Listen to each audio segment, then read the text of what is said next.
дар интернет рӯзи 9 май видеоҳое ба сайр даромаданд, ки ба иддаои муаллифонаш дар онҳо гӯё сайри фариштаҳо дар осмони Тоҷикистон дар шаби Лайлатулқадр сабт шуданд.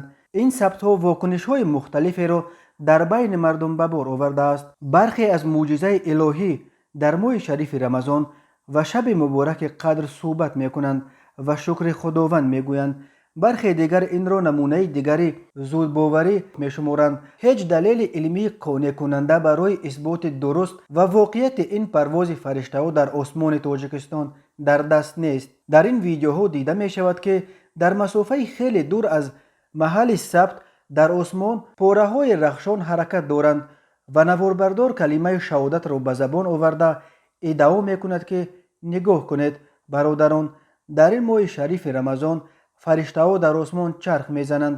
нигоҳ кунед чӣ қадар бисёранд. афсӯс, ки камакак дуранд.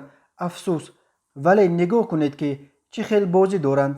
кай ва дар куҷо сабт шудани ин навор маълум нест, вале ишораи муаллиф ба моҳи рамазон ва шаби қадр аз он дарак медиҳад, ки ин навор ба тозагӣ сабт шудааст. шаби қадр бино ба бархи ҳисобҳо шаби 8 ба 9 май буд, вале ба ҳисобҳои дигар шаби 9 ба 10 май фаро мерасад.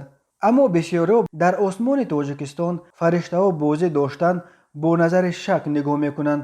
онҳо мегӯянд чунин зуҳурот дар осмон аз назари илми ситорашиносӣ як падидаи маъмул аст ва метавонад ба фурӯ рехтани комета ва ё дигар ҷирмҳои осмонӣ бастагӣ дошта бошад. қаблан низ аз гӯшаҳои гуногуни дунё чунин аксу видеоҳо дар бораи дар осмон пайдо шудани фариштаҳо зиёд паҳн мешуданд.